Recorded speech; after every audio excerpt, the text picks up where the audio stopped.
Welcome to the Strong Starts podcast with your hosts, Jessica Whitehead and Sarah Gerber. Hey guys, welcome back. We are doing part 2 of our episode on meaningful collaboration in schools to try to address more holistic systems for education.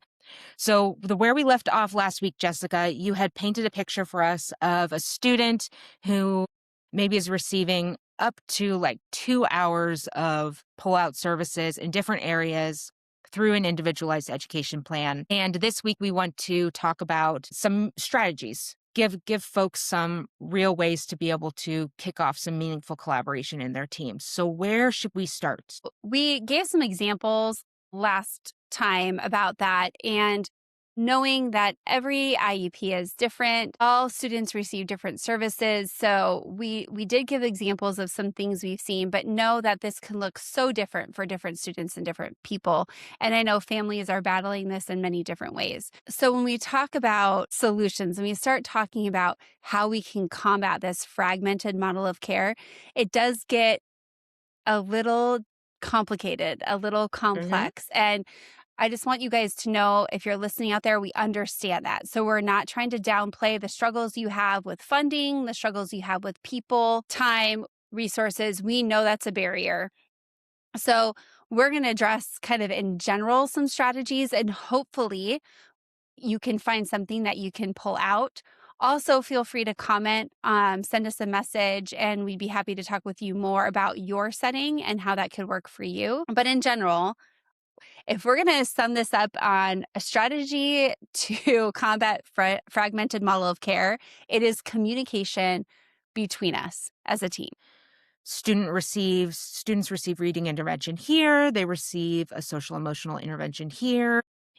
Secondary students, they're in all 6, 7, 8 classes. So anytime we're creating a plan to be able to see the outcomes that we want to increase communication whenever possible. And one place that I think about this, Jessica, is in terms of how we're setting up our systems from the start, like tier 1, universal. How are we creating, what are kind of our go-tos, our protocols for how we're talking with students, what it is that students are learning in terms of procedures and expectations. When it comes to the counseling realm, which I'm always thinking about, is, okay, what are we teaching students from the get-go about their emotions, about regulation strategies? So where do we see some opportunities to try out some new strategies amongst our teams at tier 1? We're talking about a couple different things. One, a systems issue. And when we talk about systems issue, we're talking about everyone being on the same page about how they're talking to students, what language we're using with students. And then we're also talking about a collaboration issue at the same time. So let's picture everyone at a table together talking about a student.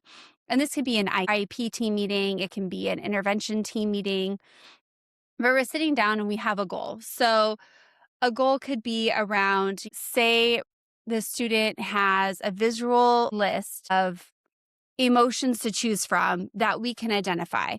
And then we're talking about being able to look at this list and choose emotions as part of this intervention. They can start identifying emotions when they're feeling this way and when others are feeling this way. So then, how can we take that skill and communicate, collaborate on that going into other areas?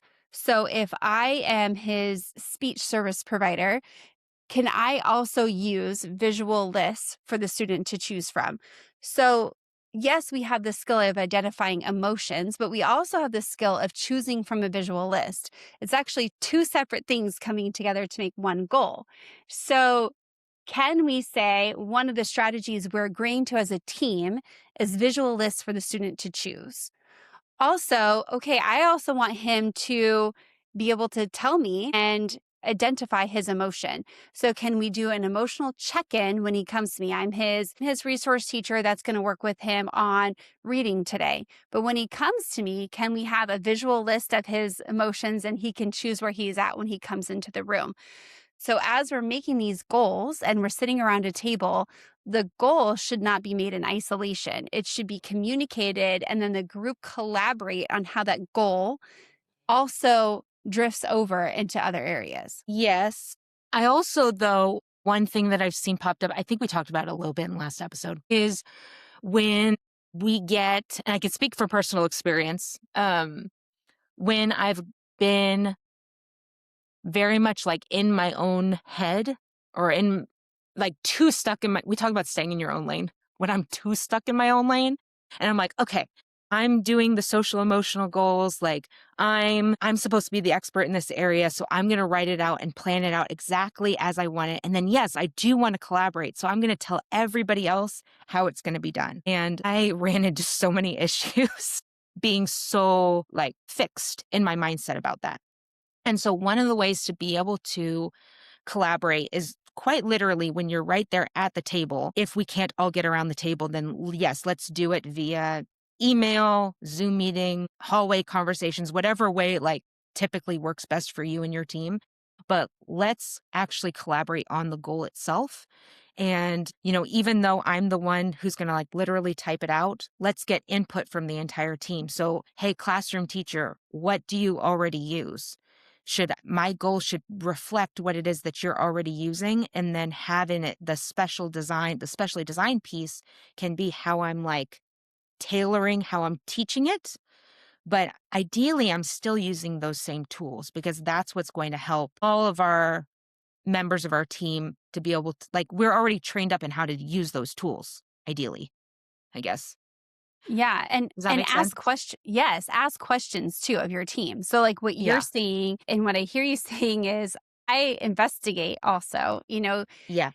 So I'm thinking of being a classroom teacher and having someone say, okay, here's a tool that we're going to use for this student. Oh, we have another IEP meeting. We're going to use this tool and help incorporate into the classroom. And then I have this intervention team meeting and then this kid who's struggling reading. And so I'm getting all these tools, right, that I have to implement in the classroom to support the students' IEP goals, intervention goals, whatever goals we put out. And I get it. I get that these are individualized education plans. I also want to make sure I'm able to do that in my classroom setting. And so if I have, right now, sometimes I will just go into the classroom and I will observe. Or, like our speech path will sometimes go watch and do kind of an informal observation / screening, just very informal. And I know, Sarah, you've sat with teachers and talked to them, and we've been in meetings where like, okay, what can work in your classroom? Or what are you doing in your classroom now that we can implement? And maybe it's something we can do for every student. So, okay, this student has to do this emotional check-in. Is there a way we can incorporate that so other students are also doing an emotional check-in? Or, how can we come to a place where this can be implemented within the setting and it can be generalized to multiple settings? There is also one of the things that the expert in the room can consider is, hey, what is the training and capacity of everybody else at the table? And so even though I might have this great idea of best practice, this is the way that I'm going to do it. If you aren't adapting it to all the different people at the table, yes, there's going to be problems. So I like that idea then of taking the time to say what is already working and doing those observations. Now, where we run into trouble, and you and I have been through this many times, is when the person who is providing the service is not like at the school, is not in the room. Do you have any strategies that you've seen work for communicating with people? I know we probably have a lot of people who are in schools where the provider's offsite. I think when we are talking about outside providers or providers who are offsite, are unable to physically attend a meeting, there should be a lot of email communication. We have Zoom opportunities. We're lucky to live in an age where we have a lot of electronic options, rolling documents, shared documents, they can see notes as we're typing them, have access to notes. Unfortunately, it does make it difficult. But getting input before or after is definitely key. And I think about, another thing to consider when we're at the table talking is these conversations we understand are not all cupcakes and rainbows. So we have disagreements. We have people who are steadfast, strong-willed, whatever you want to call it, stubborn, where there's a lot of I can't with what I have. The other thing we have to consider too is that we have this fine line of are we making the goals for the adults or the kids? So are we catering to the adults? Are we catering to the kids? When we're talking about goals, they should be for the student. right? This is what the student needs. It doesn't matter our funding. It doesn't matter, legally, we follow the policy of what IEPs are if we're going that route. But also on the flip side, that it has to be able to realistically be implemented, or we have to be able to build the capacity to do so. So it would not be feasible for some goals to be put in if there's no way to implement them whatsoever. Now, if you're a legal person out there, I understand you may be thinking it doesn't matter. You have to find a way to do it. I get it. I understand. And trust me, I've been in the conversations where I've said, I don't care if you're saying you don't want to, you're going to because it's the law and that's what we're going to do. But I also have been on the side where you can tell me that if it's not at my skill level, if it's not something that I have a resource for, I can't create something out of thin air. So we also have to understand a few things that yes, the goal is for the child. We also have to make sure we can do that goal for the child or find a way that we can do that goal and make that happen. We also have to understand that there are barriers with the adults at the table. Whether we like it or not, it's our reality when we sit down. And so how we approach these conversations and how we word what we want to say matters. If I sit down and say, hey, we're going to do this, here's the resources, here's how this is going to work, it's not going to be met with the same, in the same way as if I said, hey, here's something I'm thinking. What are you guys thinking? Does this make sense for something you can do outside of when they see me? Yep.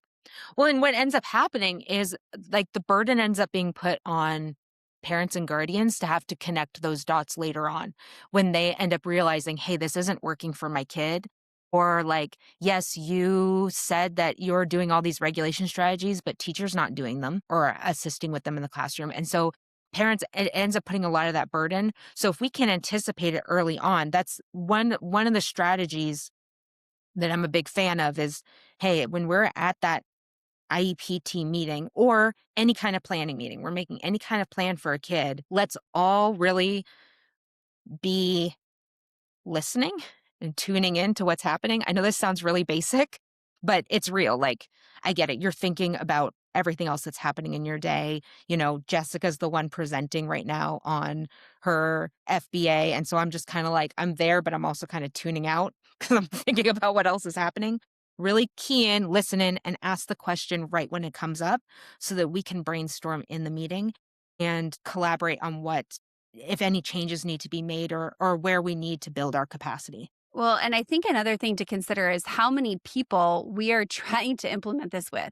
So if you're in secondary, this is a whole nother ballgame. This student may have 7 teachers throughout the day. And I think I've talked about this before. To get all 7 teachers, all who have different students at different levels on board is so tricky. And it's not because they're all being defiant and they're all refusing, but to maintain consistency and have that communication. It seems like no one's schedules match up, and we have to be real creative on how we bring people to the table. And a lot of times when we're having, for example, an IEP team meeting or an intervention meeting, we don't have all 7 of them at the meeting.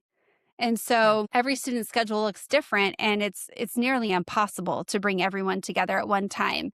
So then you have to be really creative on what can work at the secondary level. Well, and second, here's where and again, message us. Like, we would love to consult with you on individual settings and brainstorm some of this with you guys. But when you have a strong foundation for your school and you have the systems in place, you see less and less of a need to get very individualized in these plans. There will still be students with very complex needs, and we need to tailor it, but you will still see a reduction. Yeah, and if you're tying this into any other podcast that we've had, or kind of the foundation of what Sarah and I really talk about is really starting at the systems level. And so when we talk about these pieces, a lot of this can be avoided with strong systems to start with, strong systems on how we communicate as teams. Do we have a plan for how we bring people to the table? Do we have a plan for how we talk to students, how we generalize strategies into other settings? So what foundational plans do we have to support these pieces? and bring forward some sort of consistency. So we're not all scrambling every time we're doing these pieces. So one of the things we advocate for in general is starting with this at the systems level. So we're not, going at it and putting Band-Aids on everything later. Yeah. Best case scenario, speech pathologist has been already working with us on ways that students communicate since day one of the school year. Like even before that, when we're in the planning stage, we're bringing those people.